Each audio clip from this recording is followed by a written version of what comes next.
BJP దొంగాటకం.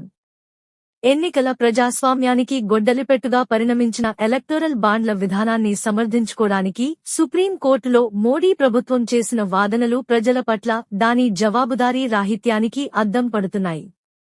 Electoral బాండ్ల విధానం పారదర్శకతతో కూడుకున్నదని ఒకవైపు చెబుతూనే మరోవైపు ఆ బాండ్లను ఇచ్చిన వారి పేర్లను తెలుసుకునే హక్కు ప్రజలకు కాని ప్రతిపక్ష రాజకీయ పార్టీలకు కానీ లేదని ప్రభుత్వం తరపున అటార్నీ జనరల్ వినిపించిన వాదనలో హేతుబద్ధత కొంచెం కూడా కనిపించడం లేదు. రాజకీయ పార్టీలు విరాళాలు స్వీకరించే విధానం దోషరహితంగా ఉండాలని సాక్షాత్తు సర్వోన్నత న్యాయస్థానమే వ్యాఖ్యానించిందంటే ప్రస్తుత ఎన్నికల బాండ్ల వ్యవస్థ ఎంత లోపభూయిష్టంగా ఉందో అర్థమవుతోంది. ఆశ్రిత పెట్టుబడిదారీ వ్యవస్థలో క్విడ్ ప్రో కోకు సాధనంగానే బీజేపీ దీనిని తీసుకొచ్చిందనేది నిర్వివాదాంశం.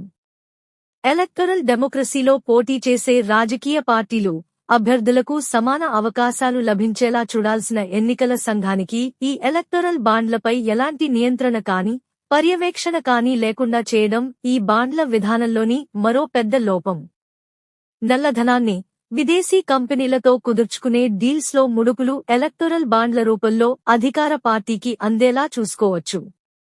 ఈ విరాళాల గురించి సమాచార హక్కు చట్టం కింద తెలుసుకునే హక్కును కూడా నిరాకరిస్తుంది. లోసుగుల పుట్ట అయిన ఈ విధానంలో పారదర్శకత ఉందని ప్రభుత్వం చెప్పడం ఈ శతాబ్దంలోనే అతిపెద్ద జోక్. 6 ఏళ్ల క్రితం ఎలక్టోరల్ బాండ్ల విధానాన్ని ప్రభుత్వం ఆమోదించుకున్న తీరు అత్యంత వివాదాస్పదమైంది. కీలకమైన ఈ బిల్లును లోక్సభలో తనకు ఉన్న మెజార్టీతో ఆమోదించుకున్న మోడీ ప్రభుత్వం రాజ్యసభలో తనకు మెజార్టీ లేనందున ఆర్థిక బిల్లు పేరుతో ఎగువ సభకు పంపకుండా నేరుగా రాష్ట్రపతి ఆమోదానికి పంపింది.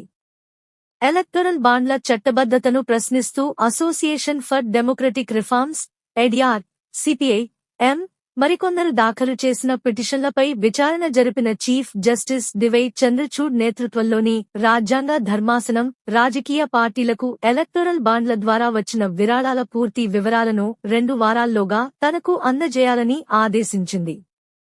ఎలక్టోరల్ బాండ్ల విధానాన్ని ప్రవేశపెట్టిన తరువాత మొదటి విడతలో 95% విరాళాలు బీజేపీకే దక్కాయి. ఏ పార్టీకి ఎవరు ఎంత విరాళం ఇచ్చారో పేర్లు బయటికి వెల్లడి కావు. కానీ అధికారంలో ఉన్న పార్టీకి ఈ విరాళాల డేటా మొత్తం అందుబాటులో ఉంటుంది. మిగతా ఏ రాజకీయ పార్టీకి ఆ వివరాలు తెలిసే అవకాశమే లేదు.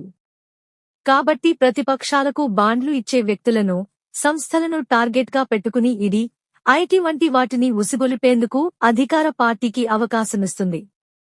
గత 6 ఏళ్ల అనుభవం దీనినే రుజువు చేసింది. సుప్రీంకోర్టు న్యాయమూర్తులు ఇదే అంశాన్ని సూటిగా అడిగేసరికి ప్రభుత్వం బిక్కమోగం వేసింది. ఎడిఆర్ బయటపెట్టిన వివరాల ప్రకారం 2017 నుంచి 22 వరకు మధ్య 9,208 కోట్ల రూపాయలు విలువైన ఎన్నికల బాండ్లు అమ్ముడైతే అందులో సగం కన్నా ఎక్కువ 5,271 కోట్ల రూపాయలు 57% బీజేపీ ఖాతాలోకి చేరాయి.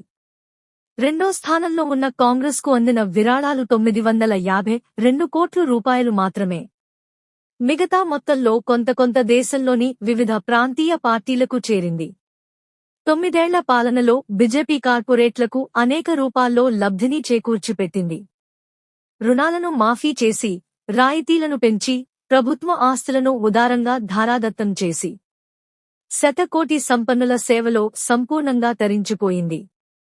బీజేపీకి అత్యధిక విరాళాలు అందడానికి ఇదొక ముఖ్య కారణం.